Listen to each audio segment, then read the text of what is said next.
Ever wish there was an easy way to manage your farm? There is. Ag Expert Field isn't just designed for agriculture, it's designed for you. Analyze your data? Check. Plan your strategy? Done.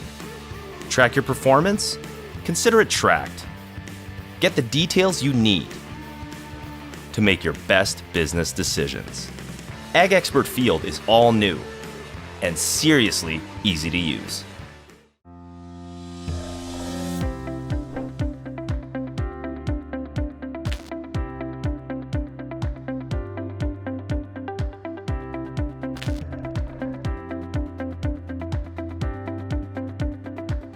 Hello, and welcome to the Ag in Motion Discovery Plus Crop Tours. I'm Gord Gilmore, Manitoba Cooperator Editor, and I'm joined today by Dean Streisel, agronomist and owner of Down to Earth Ag Research, who's managed SaskCanola's plots at the Ag in Motion site for the past 2 years. Joining us as well is Katelyn Duncan, farmer in the Regina area and director of the SaskCanola board. Katelyn, can you talk a bit about the theme that SaskCanola has chosen to highlight this year through the Ag in Motion plots? Absolutely. So I guess firstly, SaskCanola as an organization represents over 20,000 Saskatchewan canola farmers, and our goal is to increase farmer prosperity. So we do this primarily by investing levy dollars into research and extension. This year at our Ag in Motion site, we seeded 3 plot strips of canola, barley, and peas to see what a 3-year crop rotation might look like. Just a shout out to another commodity association, Sask Barley, and they sponsored the barley plot, and they also share our goal to encourage farmers to consider the advantages of diversifying their crops and varieties on their farm. Of course, crop rotation is recognized as one of the best management practices in field crop production, whether it's in canola or any other crop. Katelyn, can you speak to the advantages of crop rotation that you've observed on your farm? Yeah, so on our farm, for example, where we're at, we do a 3-year rotation of lentils, durum wheat, and canola. We do this to reduce our chances of having disease spread and to diversify our crops to prevent insect infestations.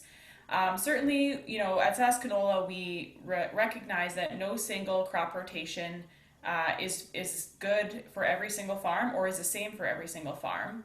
That obviously depends on the climatic conditions, but it also depends on the grower's management style as well. So what works on my farm may not work on yours, but certainly a rotating crops and varieties is important for every farm. And the key to a successful rotation is one that alternates between cereals and broadleaf crops, an oilseed cereal pulse rotation.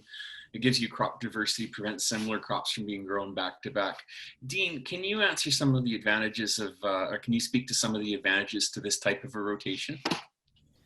Yeah, there's a few factors actually that can relate to it. One of them can actually be the crop residue becomes more manageable.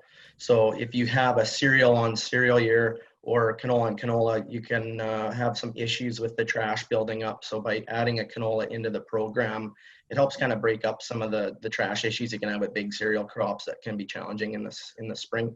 The other one is too with the volunteer crops that are emerging. By not doing a rotation, you can have quite a few issues with rotating canola with a cereal. You actually can have an option for spraying the chem, and broadleaf products are very good nowadays to get rid of within cereals and vice versa with the canola as well. So you've got some management options there to spread the risk out. The other one is too you're lowering the risk by increasing rotation or introducing rotation of the soil-borne diseases. So by kind of alternating a broadleaf with a cereal as well, you're getting kind of a chance to confuse the pests, so to say, and break the cycle. So those are just a few options. And speaking canola specifically, we know some farmers feel they have to employ either continuous or very tight canola rotations to keep the farm profitable.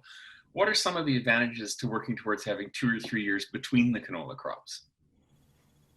Katelyn, I'll throw that to you. Yeah, so obviously there is a yield benefit that is increased when you diversify your cropping. So farmer reported yield data provided to crop insurance actually shows that statistically there will be a 10 to 20% yield decrease for canola grown on canola as opposed to canola on a pulse or cereal stubble. So there is data to back the fact that not only from a integrated pest management approach, but also from a yield standpoint, there is definitely benefits to diversifying your crop rotation. Dean, what are you seeing on this?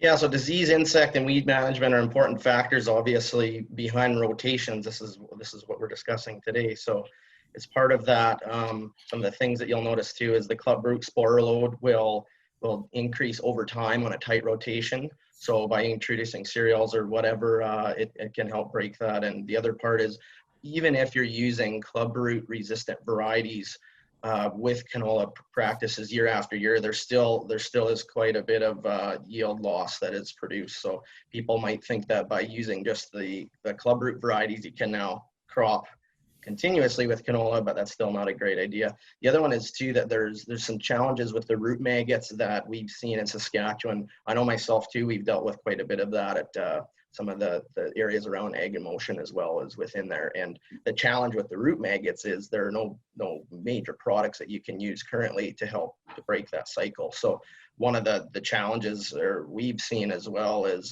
there can be, based on some research, $108 to $140 an acre loss from that. So that can be one of the challenges for sure by introducing a cereal.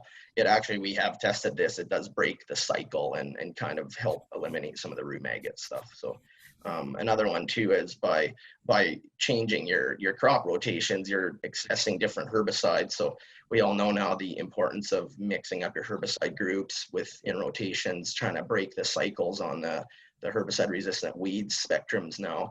The ability to kind of intercrop with the cereal, and that helps clean that up and also gives other options for chem as well. So just a few things there. Katelyn, one thing Dean touched on specifically is that crop rotation piece as a clubroot mitigation tool. Can you expand on SaskCanola's effort to try and prevent and manage clubroot? Yeah, so clubroot is a major priority for SaskCanola.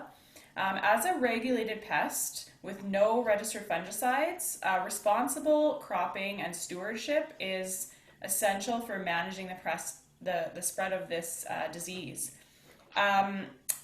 So as an organization, to better understand the spread of it, we've invested levy dollars into a province-wide sampling program.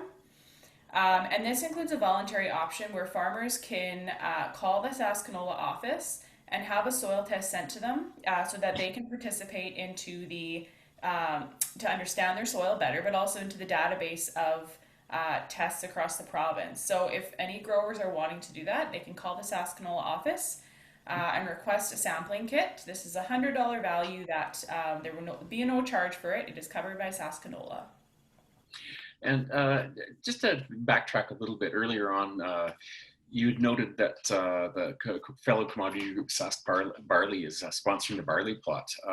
Dean, can you expand a bit on why barley is such a good cereal option to include in the rotation? Yeah, so for this year, obviously with the barley in the site, it does kind of have a reason for why we've selected that. So some of the nice parts about growing barley that I've even experienced myself there's less insects, obviously, and hosts that are going to be obviously different from canola to barley. So you're not going to have issues with that. The other one is too, it's not a host for clubroot. So once again, another chance to break that cycle. The canola, snow canola kind of thing people joke about is not one of those things that's going to help break that cycle. So by having barley, that's great. Another one is too, with barley, it's not very sensitive to the fertility that you can apply. So the nice part is you can, based on your program for your farm, load up your fertility on the cereal the year before if you're going into canola or vice versa. So it's a great way for soil building. The other one is too, some people also will seed after a pulse. And I know with malt barley that you face the challenges of too much nitrogen placed. So that's a great part, as well as on a 3-year rotation, you can have the barley go after the pulse, which is great. The other one is too, that barley does grow kind of like wildfire after seeding. So it really closes in nice and has good weed competition ability. So with that being said too, usually you can be taking the crop off earlier than other cereals just because of the nature of the crop, which is nice. So it helps kind of break up your harvest schedule as well. Usually you guys can get going on that earlier, and it holds quite well. So yeah, those are kind of some of the things that I've experienced with barley, and especially too now the markets are popular again, and wheat is kind of comes and goes. So barley is kind of a nice option I suggest some people should try sometimes. Great, thanks. Now, we've covered a lot of ground on the topic of crop rotation in a short time today, and I've enjoyed hearing both of your perspectives. Either of you have anything further to share?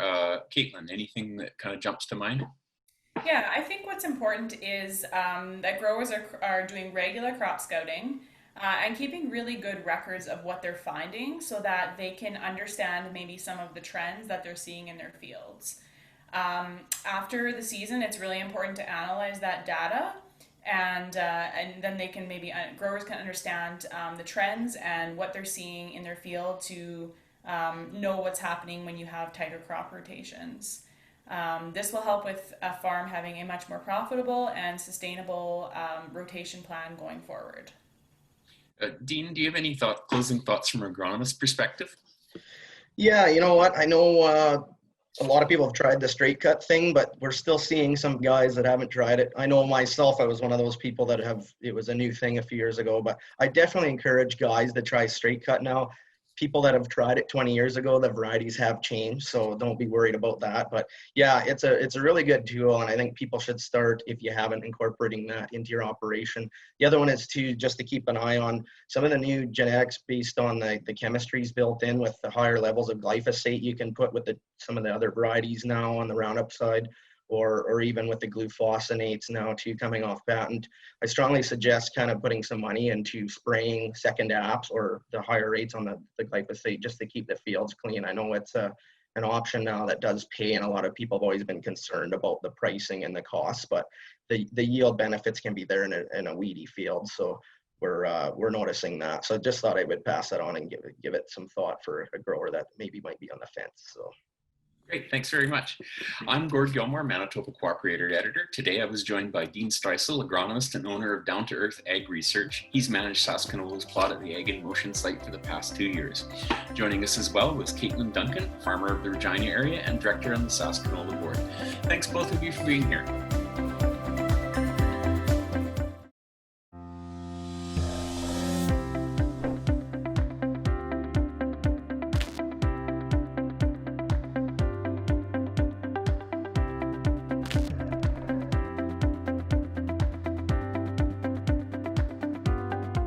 Hello everyone, welcome to this Ag in Motion Discovery Plus crop tour. Today I'm speaking with Ryan Mercer, president of SeedNet, a grower-owned seed retailer formed in 2010. Ryan, welcome and thank you for being here today. Well, thank you, Carrie. It's my pleasure, and thanks again for the opportunity. Ryan, I understand that 14 independent seed growers came together to create SeedNet. Could you tell us a little bit about the company? Yeah, you bet. It was 10 years ago, and it's hard to believe it's been that long because time goes by so quickly. But we shared a common vision, similar values, and just wanting to better serve commercial growers in Alberta. So we were all family-owned, multi-generational seed grower retail facilities with varying experience. I guess if you add it all together, it's about 450 years of seed growing experience under our belts. And so we just felt that if we came together, with that shared vision, that we could really offer something new and different to the agriculture industry in Alberta, but also in Western Canada.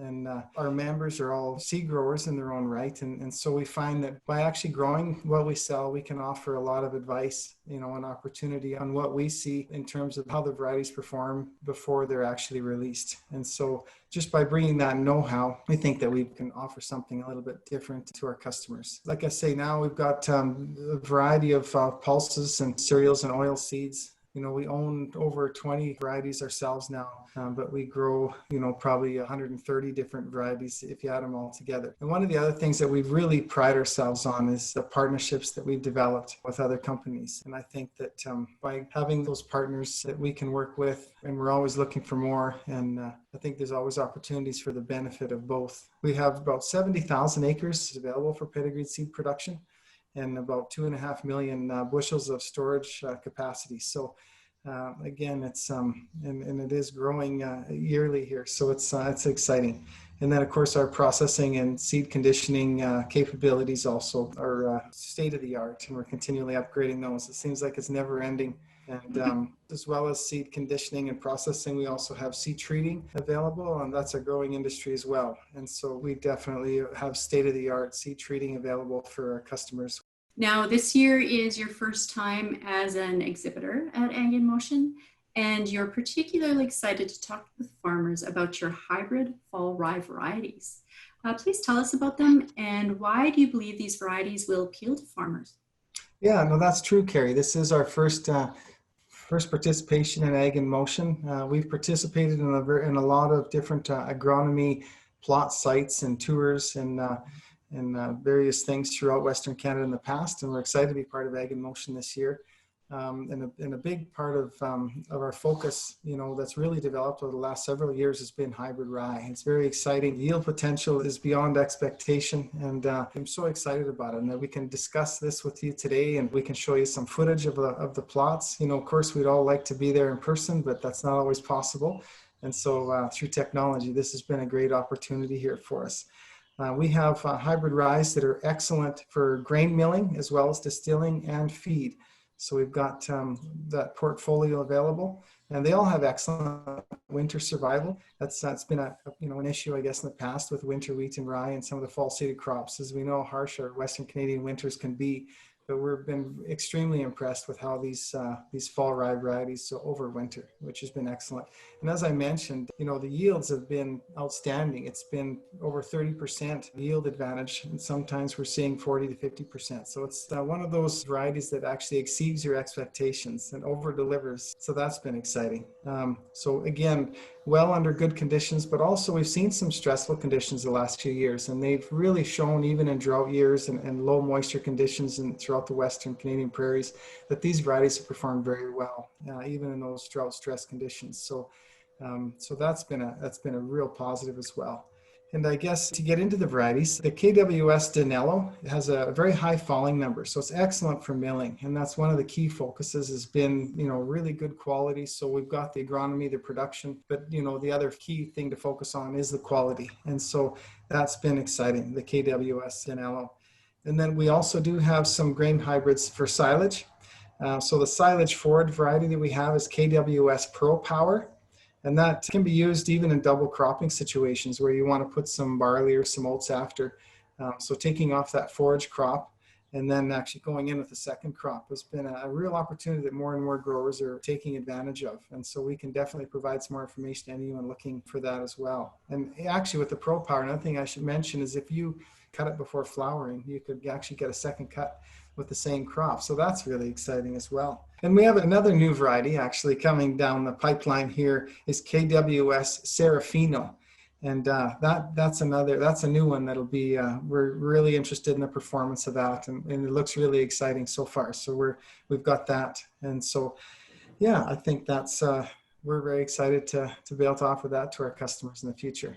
These hybrid ryes are really the way of the future, is my opinion. The increases that we're seeing in grain yield and forage yield, winter survivability, and just all around performance and quality, I think just it's a step forward in terms of just our whole way of thinking of what's possible in yields. So I think that's just something that I can't stress enough, and you really have to see them to believe.